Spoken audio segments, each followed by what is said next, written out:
Hi, everyone. Welcome back to the Dating After Divorce podcast. I have here on Zoom with me Elizabeth Sherman, a fellow coach and master certified health and life coach. Elizabeth helps women in perimenopause and menopause manage their symptoms, as well as other stressful demands that this season of life brings. Elizabeth hosts a weekly podcast called Done with Dieting. It's a podcast for the woman who, in spite of all of those demands we just mentioned, has been socialized to focus on her appearance, selflessly do for others, and in doing so, become the best supporting actress in the movie of her own life. Elizabeth, welcome to the podcast. It's really great to have you here. Thanks for having me. This is going to be so much fun because I don't really talk about my divorce very much. I don't know how many people really know that I've been divorced. Yeah, I know. I didn't know either. And then we had this connect call, and somewhere along the way, you said something that made me think, I wonder if she's been divorced. It sounded like there was a story there. And I'm so glad you raised your hand to come here and tell your story. I really appreciate having you. I wanted to ask a little bit about what it means to be the best supporting actress in one's own life. Yeah. Because that is just like, that really resonated. Well, so many of us, we support the people around us and our own needs we are not meeting our own needs. Mm. And so when you think about creating a movie about your own life, everyone else is the star, but it's your movie. So you become the best supporting actress in the movie of your own life. Like, it doesn't make sense. And so really empowering women to take back their own life and live the life that they want, not the life that other people want for them. Because at the end of the day, you are the only one who suffers the consequences of your own decisions. Yeah, that is so true. I mean, and that's just so normalized, being that supporting actress. Like, okay, you're going to be a wife, and then you're going to be a mother, and then you're going to be a good sister, and you're going to be a good friend, and you're going to be a good this, good that, good that. And it's like, when do I just get to be me? Yeah. Like, and some of the ways that I have thought about it when I've had to pull myself out of that caretaking mode is I will imagine myself just standing in space. Like, I'm hanging in space and Earth is all the way over there. Mm-hmm. And I will ask myself, so who am I now? And it feels scary because, of course, we resist being in that space where we're alone with ourselves. But that exercise always helps me center back in who I am. Because I'm like, when I came into this world, it was just me. Yeah. I didn't have all these other roles attached to me. I was just this life that came into the world. And for women, we're almost, unless we take the time to reconnect with that, nobody gives you the space to do that. Right. And for so many of us, we think, or I don't know if we think it or if we've been taught it, but we have this idea that if I do for others, that they will do for me. Yeah. But all of us are very self-centered. And so you're not going to get what you quote unquote deserve until you ask for it, because other people are not mind readers. And so we have to show up for ourselves. We have to ask for what it is that we want and need. And for many, that's really freaking scary because, one, we've never asked for it before. And so therefore, we don't really know, can the people that I'm surrounded with, can they support me in this way? And so I was just talking on my own podcast about this, that we are afraid we become like the cool girl or the low maintenance woman because we're afraid that other people aren't going to be able to, or that they're going to disappoint us and they're not going to be able to show up for us.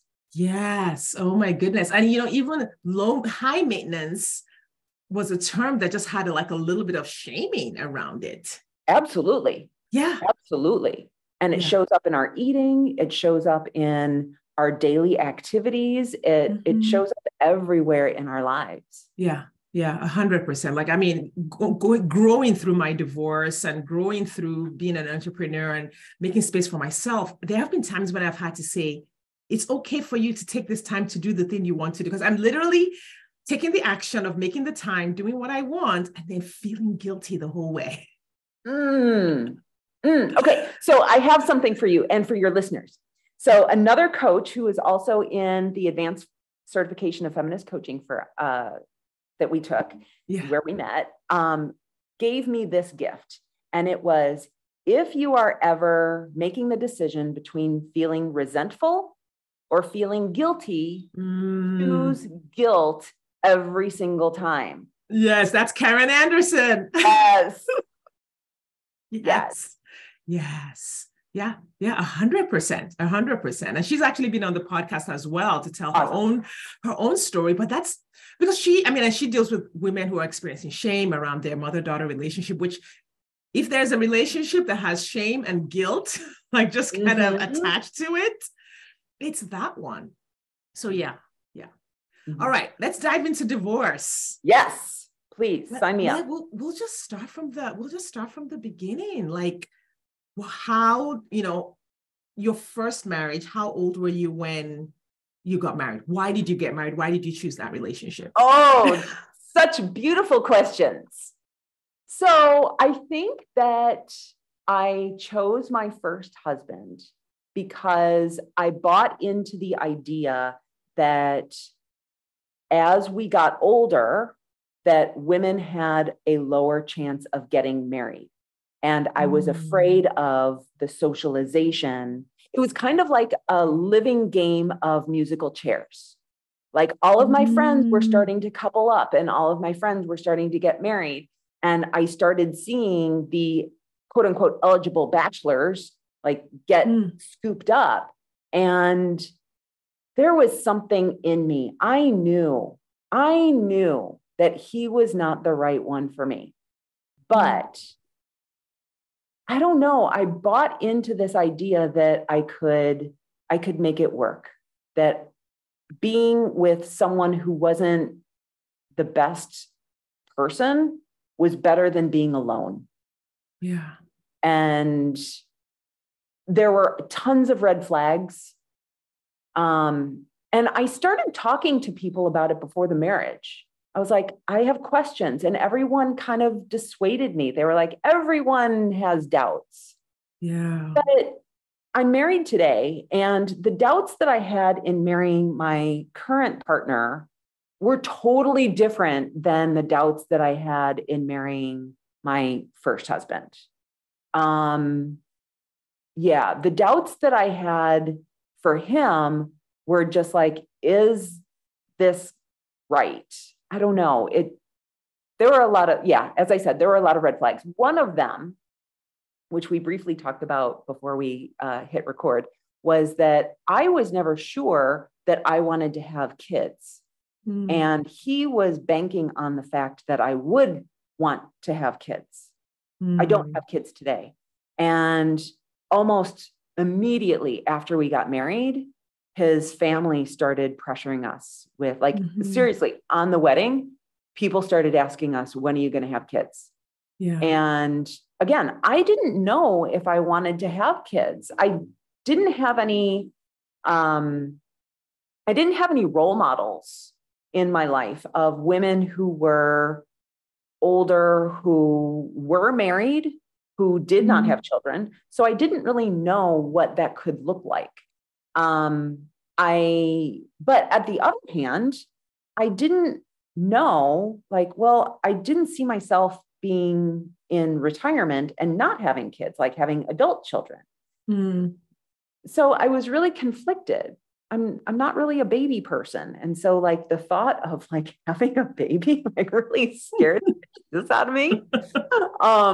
But anyway, so yeah, like people started putting pressure on us to have children. And then after about 2 years, he started putting pressure on me.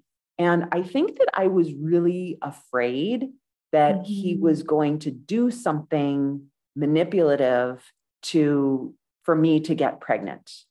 And that actually really scared me. I think that looking back at the 23, 24-year-old version of myself who was married and in that relationship, I knew subconsciously that if I had children, that I would always be tethered to him. And I don't think that I really loved him. And I was afraid of, what that would look like moving forward. Yeah. Did he know that you had doubts about having children? Well, yeah. So I had told him that I didn't want children, but that I didn't, just what I told you, that I didn't see myself always not wanting children. I just didn't want them then and didn't know that I would ever actually want them. Yeah. Yeah. I've had this conversation with clients, who are like, I don't know if I want kids and things like that. And the attitude that comes to them from people around them and from even men that they are dating and having this conversation with is, oh, you'll change your mind. Yeah.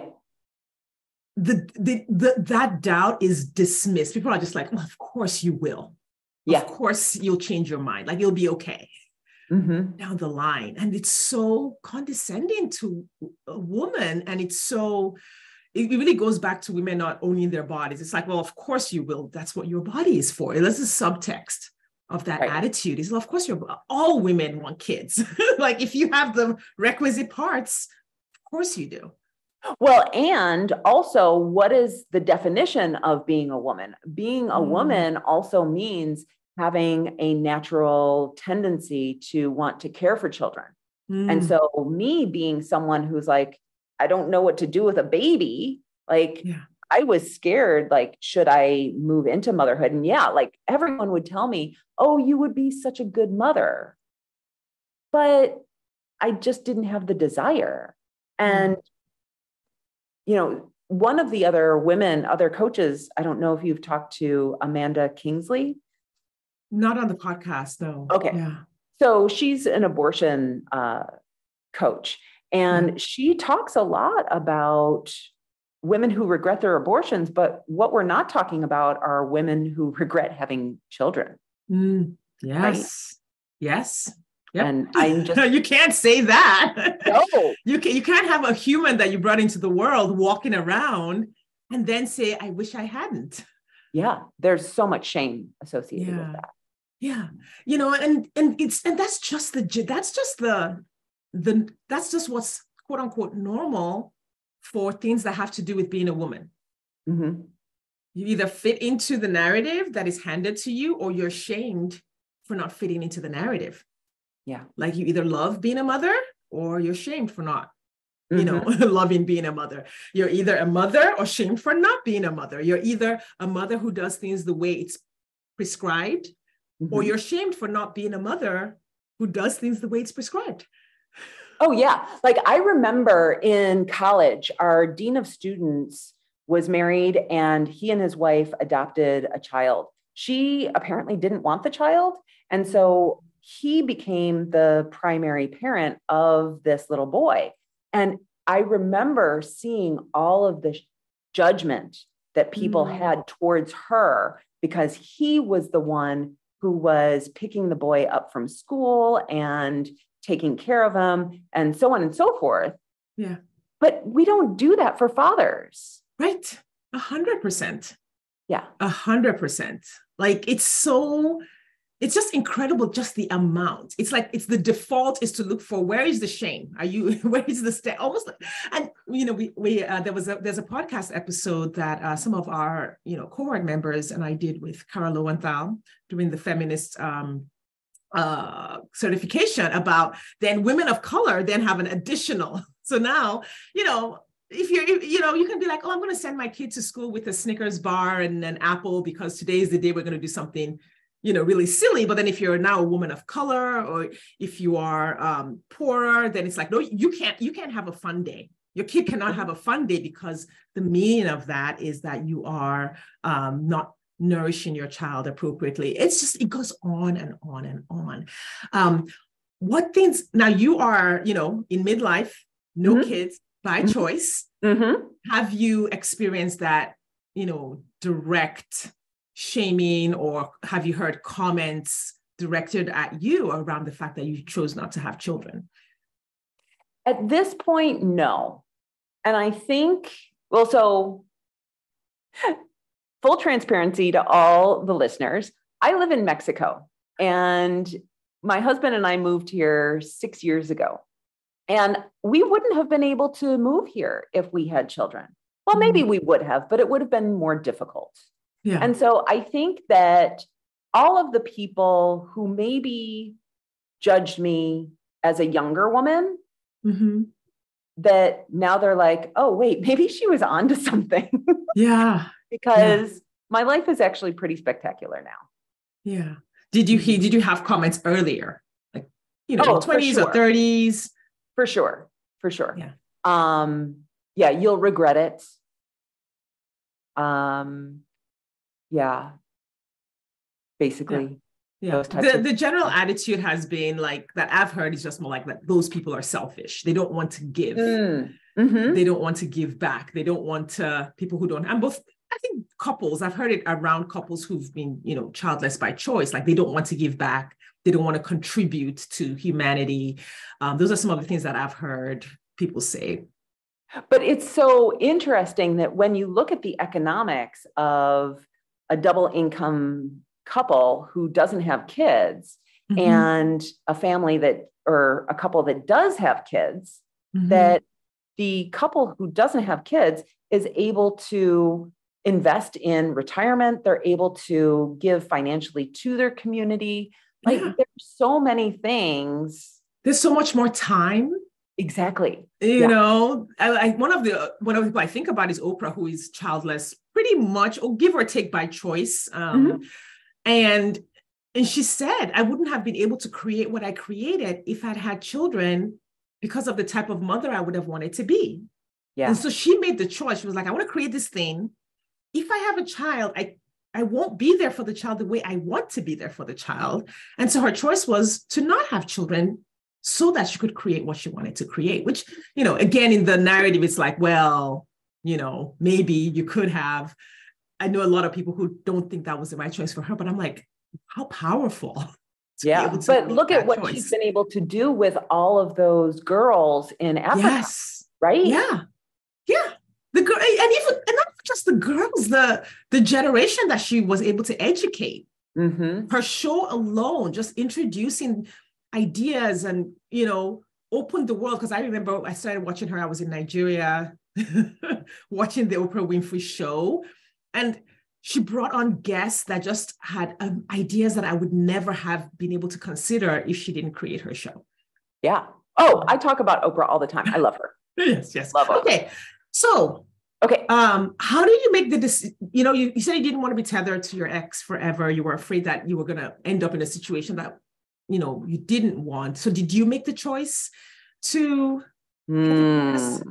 Okay. So, oh gosh, this feels very shameful. So vulnerable. So I actually had an affair.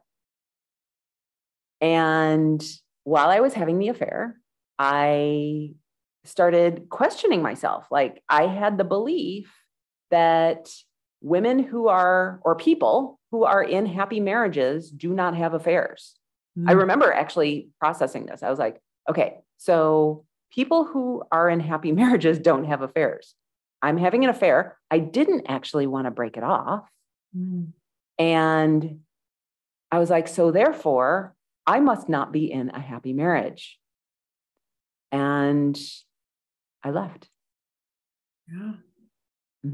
Yeah. It's interesting how that path to, I guess we say coming out of denial.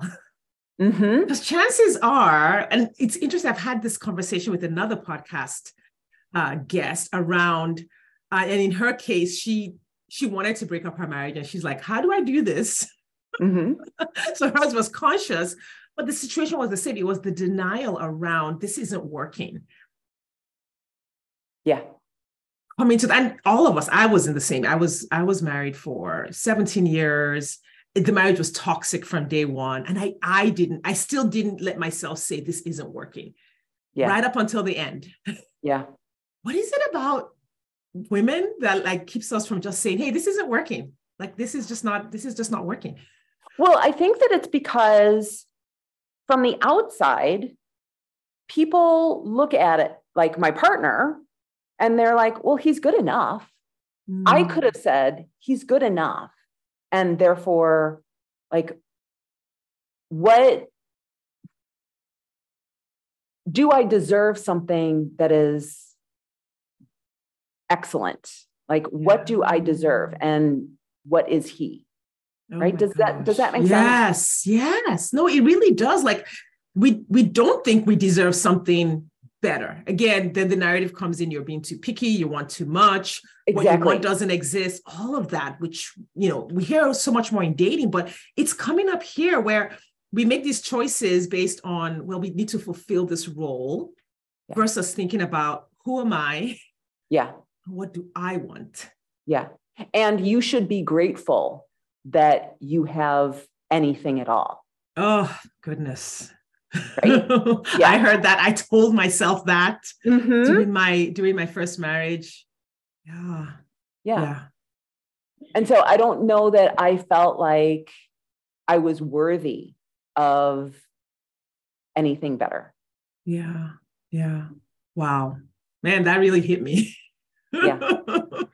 Yeah. So I don't know that I've ever said those words out loud. Yeah. Well, thank you for sharing. Like, every episode, there's always someone who's like, oh my God, that was the person who had my journey. So thank you so much for sharing. All right, so let's get to the fun part. Yeah. The dating. Did you date? What was that journey like? Yeah. So, looking back at the past version of myself, she really did not have a lot of dignity and self-esteem. And I remember I got stood up a number of times. I met my husband actually through work, and he was living in Austin, Texas. I was living in Chicago at the time, and we worked for the same company. And there wasn't actually a lot of dating that I did before I met him. I would say that I was single probably about 3 years until we met. And then, we started dating. We were dating for 5 months, long distance. And okay, kids, don't do this at home. After dating for long distance for 5 months, I decided to move to Texas, to Austin, Texas, buy a house with him and move in together. Yeah. I mean, hear you saying, don't do this at home, but there's actually a little bit of nuance to that situation versus meeting someone on an app. Yeah. Because he was what I call in your network. He was in your community. There were sort of like these guardrails around the relationship that gave it more. It's like, how like you add points? They give you more points. It was still a risk, but here's the thing, every relationship is still a risk. Yeah. But I would say because you worked for the same company and you knew him, and there was that, like, it's sort of like the accountability that being in that community would have given you, you had more points than, you meet someone online who lives in DC and you live in Dallas, and then you move, Well, but the truth is like, if you're living in the same city, at least, you have more access to that person. You can see them more frequently. We didn't spend more than like 3 or 4 days together at a time within those 5 months. And so I really didn't know, like, if he was having a bad week, what would that look like? Or, even any of the finances stuff and how he used money on a regular basis. Right. So he wasn't qualified. You didn't qualify him. I did not. No. Okay. No. All right, kids, don't do this at home, like she said. Hold my beer. Don't do this at home. Yeah. So, okay. So, I mean, but that makes for a great story, though. You know why did you feel the confidence to do that? Like, why were you willing to take that risk? Oh, good question. I think that so I grew up in Chicago. I lived in Chicago my entire life. And I always had this nagging feeling in the back of my head that I was never going to die in Chicago, that there was a smaller town that was waiting for me. And I think that my husband and I, Gary, we had this idea of, well, if we're going to make it work, we should at least live in the same city. And he was happier in Austin than I was in Chicago. So therefore I moved. Yeah. Yeah. And it just kind of made sense to move in together because we were probably going to be together anyway. And this was at the height of the tech boom. So this was in 2001. We both worked for a high-tech company. And I mean, we were just rolling in money at the time. We would go out for lavish $200 dinners every single night. And so we didn't like putting money down for a house. It was kind of like, oh yeah, whatever. Yeah. Like, yes, exactly. It was an insane time. But yeah, so that was kind of it. Right. How did you resolve not having, you said you didn't have a really high self-esteem during that period coming out of your marriage. Did you resolve that before meeting Gary? Or was that just, I love that you shook your head because I'm always telling women, you don't have to fix everything before you meet a good guy. I love it. Yeah. He taught me a lot about relationships. I really went through some growing pains and really started questioning my worth at that point. I don't know that I can answer that question. Like, what were the steps that I took to increase my self-esteem? I don't know. Yeah, maybe you didn't. I mean, and you did, and and I asked the question just because some people did, and then some people are just like, no, I didn't. I've had a guest on the podcast who said, I had an affair. I was in terrible shape. I'd never done any healing, any coaching, anything. And then my husband wanted to stay with me and I didn't want to stay with him. So I divorced him and I met someone else and married him. And it wasn't until I'd been in that marriage for a couple of years that I realized, I should really go to therapy. Because there's this story that we are broken and until we're fixed, we don't deserve love. Like that women are somehow unlovable because they have issues, as though these issues are just not part of like issues that everybody has, and all humans have issues. It's one of the reasons, like when I teach dating after divorce, I never prescribe a healing period. I actually don't think a healing period is necessary for everyone.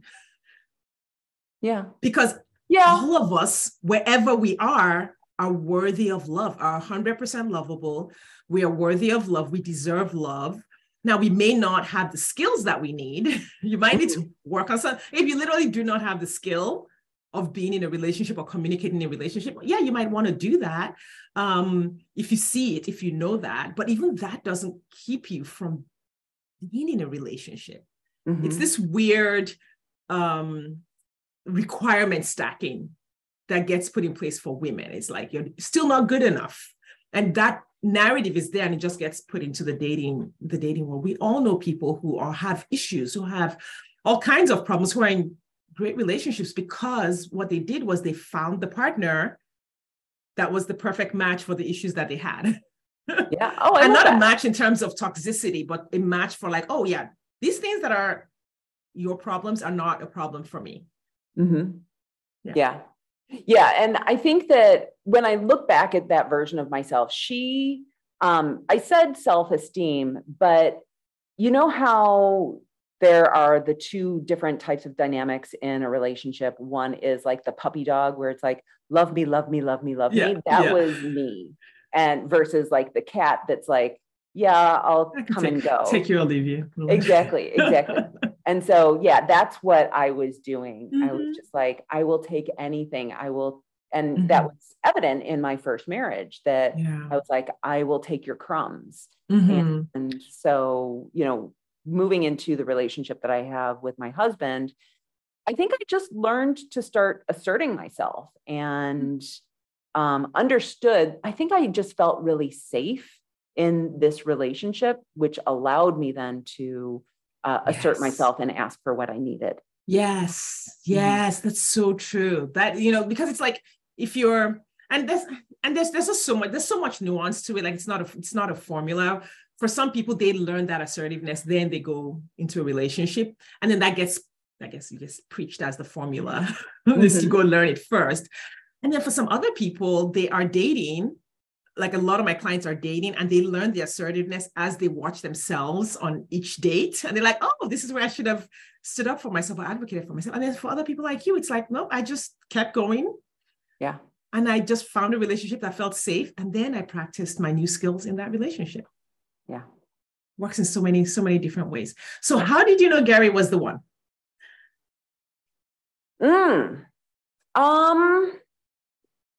Oh, good question. I don't know.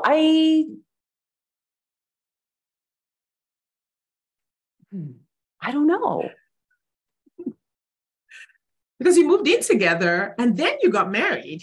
So like at different points. I was actually prepared to not get married ever again and live together forever. But I don't know. I just felt like this, like we were walking together through life, hand in hand. It was a partnership that we had. And I was actually surprised when he proposed because I really wasn't expecting it. Like after my first marriage, I really wasn't expecting to get married again. And so, yeah, I think it was just a level of comfort and knowing that it just felt right. Yeah. Yeah. What are the elements of right? And I know that I'm asking you all the hard questions. And I ask this, I like asking these questions because there's the fairy tale version of like marriage and dating that women have. And then there's the feel when it is right. We don't get a lot of education on like what it looks like when it feels right. So we make a lot of mistakes along the way thinking it's right. Yeah. Because nobody ever comes back to tell us, hey, when it's right, it feels like this. Yeah. Yeah. So like alignment is kind of, and intuition is what you're talking about. And, you know, I look back at like that first version of, or the version of myself who got married in my first marriage. And 23 is such a young age. Like, it really what was I thinking? It really is. And so I think that I was just willing to take the risk that it was the right thing. The other thing that I do a lot, I know that this works for me, but it might not work for everybody, is that I have a really strong vision of what my future self is. And so like, if I can tap into, can I see myself with him in X number of years? Then that kind of signals to me that I'm on the right track. If I don't, if I'm not able to visualize something, I know that that thing isn't right for me, that it's not in alignment with me for some reason. So no. You are spot. You're like hitting the nail right on the head. Okay. One of the first activities I do with my clients when they're new is we do a whole self-discovery thing. And a few of the questions are, where do you see yourself in 5 years? Where do you see yourself in 10 years, 20 years? Where do you, like, we go through the whole thing as much as they're able to. And then we move on to the next module, which is your ideal partner. And we circle back. Okay, here's your ideal partner. Does this vision fit in with the vision that you had for yourself? And there's always gaps. Yeah. Right. And most people don't even take the time to do that. Like, you know, like you did. And so we're picking someone based on the fact that they made us laugh on the first date, or they want a commitment, or they're pursuing us, quote unquote, whatever that means, versus who am I going to be? Who am I working towards becoming? And is this person going to be able to keep up? Are they moving in the same direction? Or am I getting ready to tether myself to someone who is like moving in the opposite direction? So no, that is like spot on. It's really knowing yourself, not just your current self, but your future self, and making that choice for all of your selves. Yeah. Because I think that, you know, when we get married at 23, there's so much life. Like, you hope that you grow in the same direction, like you said, but what if you don't? Like, there's so many different variables that come into play there. Yeah. I mean, you can only make the choice the best choice you can. But if you don't even consider, that people change or that you're going to grow, then it's just like not going anywhere. Yeah. Yeah. Yeah. Awesome. All right. Well, thank you so much for sharing your story.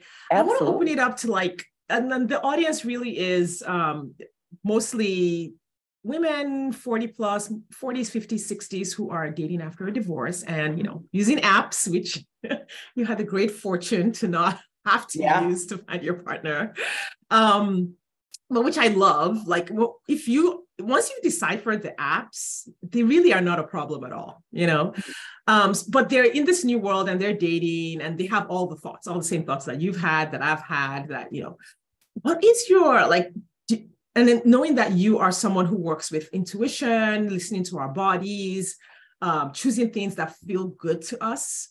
Mm-hmm. Do you have any advice around how a woman can choose a dating journey that feels good? So it's, feeling good, not in the sense that I'm not going to date, I'm going to, hide, mm-hmm. but I'm going to be in this space, but I'm going to do it in a way that feels good, where I'm not punishing myself with, this dating journey and with this need to meet a partner.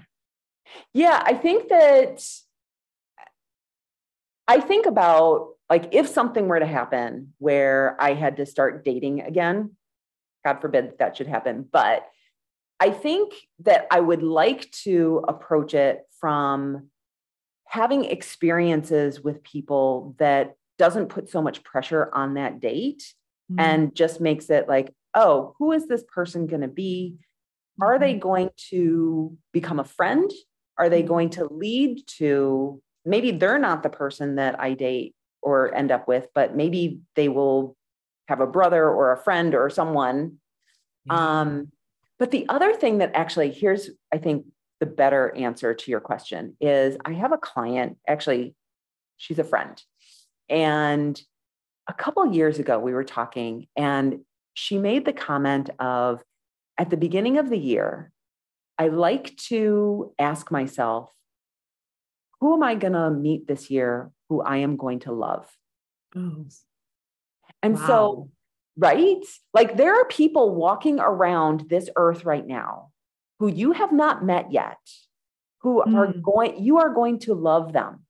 Who are those people? Yes. And I love that idea, because now when I walk into parties, first of all of the people who I love, when I've met them the first time, I did not like them.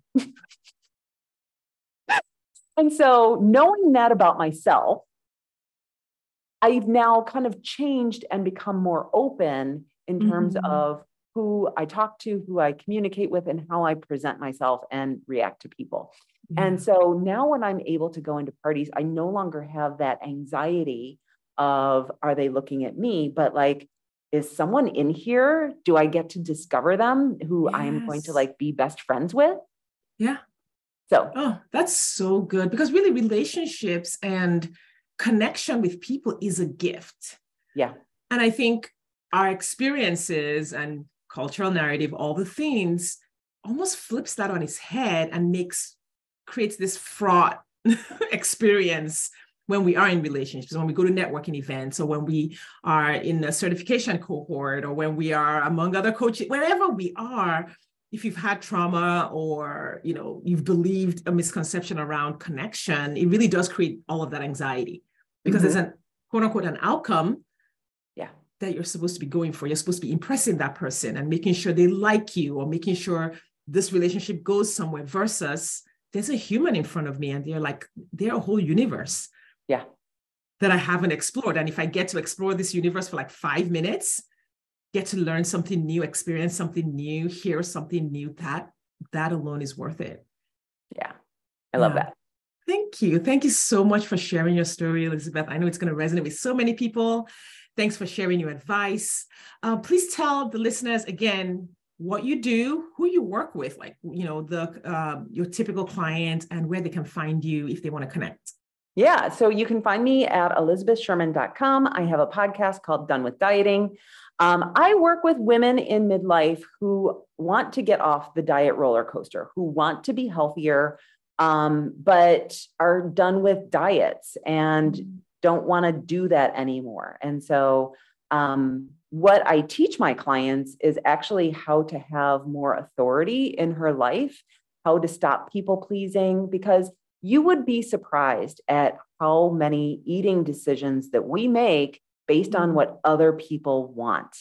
And so really being able to set boundaries and have better time management, all of that great stuff, which leads to us taking care of our health. So yeah, that's kind of a little bit of snippet of what I do. And I'm on Instagram at Done with Dieting Podcast. And then you can also find me on Facebook at Total Health by Eliz. Awesome. Thank you so much, Elizabeth. Thanks for sharing your story. We will have all of those links in the show notes. So listeners, please follow Elizabeth, learn more about her work. If you're a woman in midlife, for sure, there are very few of us who do not need this work in one form or another. So we want to thank you, listeners, for your time and attention today, and we will see you next time.